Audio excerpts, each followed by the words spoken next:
Hello दोस्तों, आज अपन बात करते हैं मलेरिया की। मलेरिया से सब लोग परिचित हैं। भारत में मलेरिया की 3 वैरायटी ज़्यादा पाई जाती है। उसमें से 3 तो ना कहें, 2 बहुत कॉमन मिल जाती है। ओवेल थोड़ा कम मिलता है, मलेरी नहीं के बराबर मिलता है। यूँ 4 वैरायटीज़ होती हैं, पर 2 वैरायटी पीवी एंड पीएफ से सब परिचित होते हैं। तो पीवी मलेरिया और पीएफ मलेरिया में कुछ थोड़ा सा उसका जो लाइफ साइकिल है उसमें फ़र्क होता है। पहले अपन लोग माइल्ड फीवर कहते थे, पीवी को हल्का बताते थे, पीएफ को ज़्यादा भारी बताते, पर समय के साथ में पीवी पीएफ में कोई ज़्यादा फर्क नहीं रहा है। दोनों ही उतने ही घातक है। पीएफ थोड़ा सा अभी भी थोड़ा ज़्यादा कंपैरेटिवली ज़्यादा घातक होता है। घातक होने में एक मैं कल बता रहा था, परसों में बता रहा था, बुखार इंसान को मारता है। इसलिए अब आप जब किसी को कहते हो कि साहब मेरा बुखार नहीं उतरा है, क्या गोली दी है आपने, क्या दवाई दी है, तो याद रखें जेहन में अपने कि बुखार से मृत्यु होती है। बुखार अपने साथ में अपने पीड़ित इंसान को लेके जाता है, परमानेंटली लेके जाता है। ये हिस्ट्री है और ये सदा होता आया है।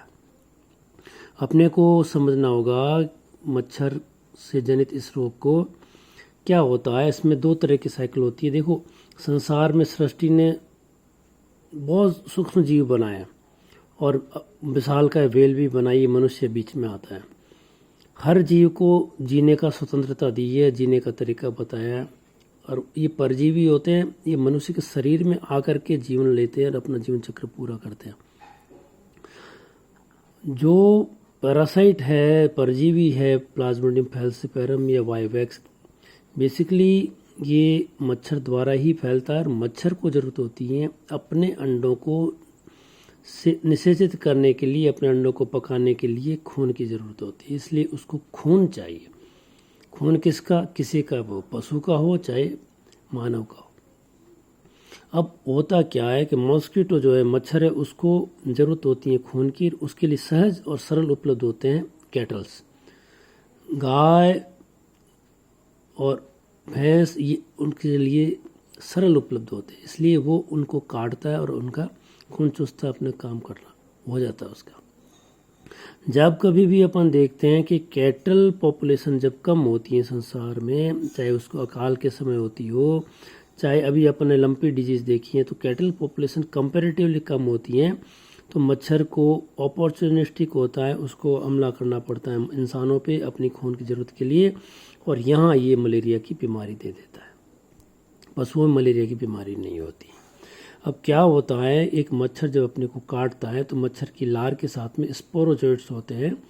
ये स्पोरोजोइट्स क्या होते हैं, अपने खून में चले जाते हैं और अपने लीवर सेल में जाके घुस जाते हैं। स्पोरोजोइट अपने खून में जाकर के छोटे छोटे छोटे छोटे साइजोंट बनते हैं।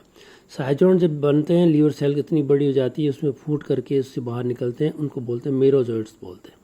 ये मेरोजोइट्स निकल के आते हैं अपनी आरबीसी में, लाल रक्त कोशिका के अंदर घुस जाते हैं। इनको खून लेना होता है। मीरोजोइट्स जब पक करके बड़े होते हैं तो उसको ट्रोपोजोइट्स बोलते हैं। ट्रोपोजोइट से 2 वे चलते हैं। मैच्योर ट्रोपोजोइट वाले सेल्स आगे रप्चर करके और ये साइजोंट रिलीज करती हैं, और दूसरा ट्रोपोजोइट मैच्योर होकर के गैमेट्स बनाता है, यानी कि नर और मादा रूप बना लेते हैं। ये गैमेट्स क्या होते हैं कि वापस से अपने खून में घूमते रहते हैं। मच्छर अपने को काटता है तो माइक्रो और ये मैक्रो और माइक्रो गैमेट्स हैं, ये खून के साथ चूस लिया जाता है। ये जा कर के मच्छर के पेट में जाते हैं, वहाँ पे यूकैरियोट बनाते हैं दोनों मिल कर के। तो ये जो सेक्सुअल साइकिल है इसकी, ये होती है मच्छर के पेट में, और एसेक्सुअल साइकिल जो होती है प्लाज्मोडियम की होती है मनुष्य के अंदर। फिर oocytes बनते हैं, oocytes से स्पोरोजोइट बनते हैं, फिर वही वापस कहानी शुरू हो जाती है। पीएफ यानी कि फैल्सिपेरम मलेरिया में ये साइकिल यहाँ आकर के रुक जाती है। आरबीसी के अंदर ट्रोपोजोइट बने, ट्रोपोजोइट से रिलीज हुए और साइजोइट रिलीज हो गए। जब रिलीज होते हैं, ये इस टाइम होता है तेज धमाकेदार बुखार, सिर दर्द, और बुखार के उतरते टाइम तेज पसीना, घबराहट, जितने लक्षण होते हैं इस फेज में स्टार्ट होते हैं जाकर के। ये होता है पीएफ यहाँ करके ख़त्म हो जाता है। पर नहीं, पीवी मलेरिया जो है, वाइवैक्स मलेरिया, उसमें क्या करती है, साइजोइट वापस से री एंटर हो जाते हैं लीवर सेल में। पीएफ में एंटर नहीं होते हैं, ये वापस एंटर होते हैं पीवी मलेरिया में। इसलिए अपने को जब भी पीवी मलेरिया का ट्रीटमेंट करना होता है तो अपने को जो बेसिक ड्रग्स जिसको अपन यूज़ में लेते हैं उनको बोलते हैं सेजेंटोसाइडल। साइजोन्स को मारने वाली दवाई को काम लिया जाता है। जितने भी मेडिसिन है वो साइजोन्स को मारने का काम करती हैं। साइजोन्स अगर सेल के अंदर मर जाएंगे, रिलीज नहीं हो पाएंगे, तो जाके आराम होगा। यही साइजोन्स से भरी हुई सेल्स के जब गुत्थे के गुत्थे जाते हैं खून के अंदर और दिमाग में आगे जाके नसों को रोकते हैं, तो दिमाग के अंदर सेरेब्रल मलेरिया का असर करते हैं। यही होता है सबसे बड़ा घातक होता है। जितना लोड मलेरिया का होता है, लोड का मतलब ज़्यादा से ज़्यादा आरबीसी लाल कणिकाएं जिनके अंदर प्लाज्मोडियम के साइजोन्स भरे हुए रहते हैं, ये कणिकाएं जहाँ भी जाएंगी, जिस ऑर्गन में जाके फंसेंगी, लीवर में जाएंगी, लीवर को डैमेज करेगी, गुर्दे में जाएंगी, गुर्दे को डैमेज करेगी, ब्रेन में जाएंगी, ब्रेन को डैमेज करेगी। इस तरह से ये ऑर्गन डैमेज करती है। तो अपने को जो मेडिसिन दी जाती है उसका ये रोल होता है कि साइजोन्स की लेवल को कितना जल्दी घटा दे, लाल रक्त कोशिकाओं को कितना जल्दी से ये इन साइजोन्स से मुक्त कर दे, तो दवाई काम करती है। इसलिए कहा जाता है, बीच में मैं एक पॉइंट उठा लेता हूँ, कि जो अपने साधारण सा गोली है क्लोरोक्विन जिसको बोलते हैं, कुनैन बोलते हैं, कुनैन असली भाषा में क्लोरोक्विन को बोली में कुनैन बोलते हैं, कुनैन थोड़ी दूसरी ड्रग होती है। क्लोरोक्विन के बारे में एक चीज़ ध्यान रखें, इसके असर अगर मलेरिया पे हो चाहे ना हो, पर अगर एडल्ट मरीज की बात करें तो अपन एक ब्रांड नेम को अगर रट के बैठते हैं तो लारिएगो जो ब्रांड आती है, कॉमनली यूज ब्रांड है लारिएगो।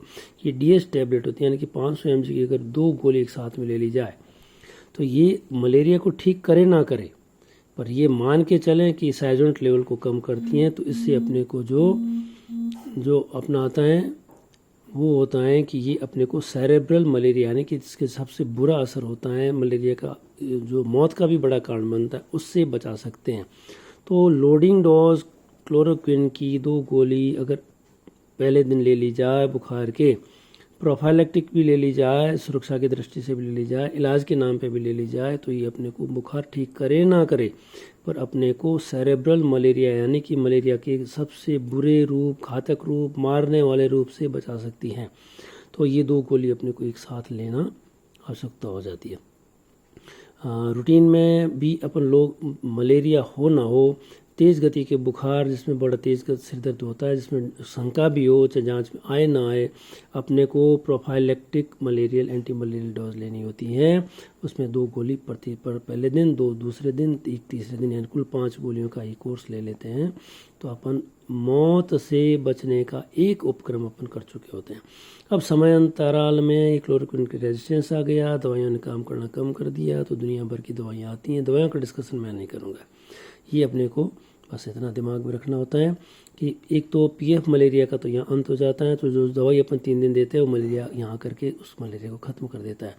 फिर भी डोरमेंसी में कुछ कोशिकाओं के अंदर साइजोन्स पड़े रहते हैं। जैसे ही दवाई का असर खत्म होता है वापस से अपना सिर उठाते हैं, वापस से बुखार करते हैं, पेशेंट सिर पीटता है, डॉक्टर का गला पकड़ता है, कपड़े फाड़ता है। मैं बार बार ये चीज़ कहता हूँ, चीज़ इस भारत में होती है। पर मरीज जब कहता है कि डॉक्टर तूने ही बीमार किया, हम बीमार नहीं पड़े, डॉक्टर ने हमें बीमार किया है, तो ये अपनी भावना यही होती है। अपने भारत में शिक्षा का बड़ा भयंकर स्तर है, इसलिए बहुत ही बुरी स्थिति होती है डॉक्टरों की इस कंडीशन है। फिर आ जाता है दवा का रेजिस्टेंस। एक तो साली दवा का असर भी नहीं पड़ा, और पड़ा तो थोड़ा सा डोरमेंसी में आके मलेरिया खुद भी ताकतवर वापस उठ के आ जाता है। तो ये बुखार का चक्र बार बार चलता रहता है। दूसरा पीवी मलेरिया में तो चक्र चलने के चांसेस और अच्छे हो जाते हैं, क्योंकि ये लीवर में घुस जाता है, लीवर में घुस करके वापस चक्र जाता है। जो रूटीन दवाइयाँ होती हैं, रूटीन दवाइयाँ अपने खून के अंदर काम करती हैं, खून की स्थिति के अंदर काम करती हैं, साइजोन्स के अगेंस्ट काम करती हैं, लीवर फेज के अंदर काम नहीं करती। जब लीवर फेज के अंदर काम नहीं करती हैं तो बड़ा मज़ा आता है मलेरिया को।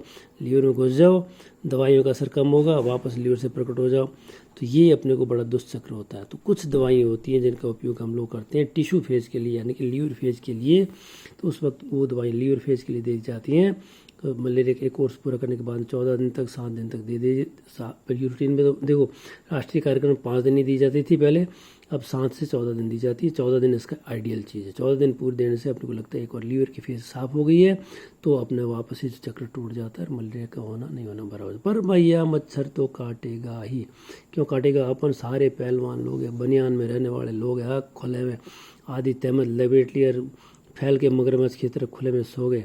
अपन हम तो इंसान हैं, हमारे तो संसार में सबसे ताकतवर चीज़ है। अरे भैया जो मच्छर है ना, ये आपको मौत का कारण बन सकती है। प्रकृति ने हर जीव को जीने का साधन दिया है, प्लाज्मोडियम को दिया है और हर जीव को मारने का भी प्रकृति ने साधन पैदा किया है। इसलिए इंसान को मारने का एक साधन प्रकृति ने समानांतर जीवन के समानांतर डाला है, उसका नाम भी मलेरिया है। हजारों लाखों दूसरे कारण है, पर मलेरिया एक छोटी सी चीज़ है। और जब मानसून आता है तो मानसून के साथ में मलेरिया के मच्छर पनपते हैं, मच्छर ज़्यादा मात्रा में पनपेंगे, मच्छरों के काटने की रेट बढ़ेगी तो एक दूसरे से गैवेट निकल करके मच्छर करके होंगे, वापस शरीर में जाएंगे, मनुष्य को बीमार करते रहेंगे। और जब एक बार चक्र चल जाता है तो फिर रिवॉल्व होकर के मनुष्य से मनुष्य करके बहुत बड़ी मात्रा में महामारी का रूप लेते हैं। अब अपन दोहराते हैं, महामारी का एक रूप होता है, 10 साल का एक चक्र होता है। अब जो मच्छर है इसका एनोफिलीज में मादा एनोफिलीज काटती है, नर एनोफिलीज को इतनी खून की जरूरत नहीं पड़ती है, मादा एनोफिलीज काटती है क्योंकि उसको अपने अंडों को सेने के लिए उसको खून की ज़रूरत होती है। अब जब मादा एनोफिलीज की बात आती है तो ये मादा एनोफिलीज को अब बीच में पिछले 2-3 सालों से क्या हुआ था कि डेंगू के मच्छर ने असॉल्ट कर दिया था। मादा एनोफिलीज, नर एनोफिलीज सबको कह दिया भाई साइड में हो जाओ, हम राजा है, हमारा राज चलेगा। तो उन 2-3 साल तो सिर्फ चला था राज किसका, एडीज एजिप्टिकस, जो कि डेंगू फैलाता है। तो हमारे सरकारों ने कहा भारत में मलेरिया नियंत्रित हो गया। अरे यार, तुम्हारी बेवकूफ़ी हंसी आती, तुमने किया क्या रे कि मलेरिया नियंत्रित हो गया? तुमने कुछ भी नहीं किया, धूड़ भी नहीं किया तूने, इसलिए कुछ भी नहीं होना। मलेरिया अपना उपद्रव इतना वापस फैला रहा है कि जब अब इस बार मानसून बारिशें तेज़ हुई है, ज़्यादा हुई हैं, ज़्यादा सोर्सेज बने हैं तो एनोफिलीज को भी पनपने का मौका मिला है, तो उतना का उतना PVPF मलेरिया। अब इसका क्या होता है, 10 चक्रीय खतरनाक चक्र आता है। अगर 10 चक्रीय कहानी सुने तो याद रखो, ध्यान से सुन के रखो, 2024 इस मामले में बहुत ही घातक सिद्ध होगा।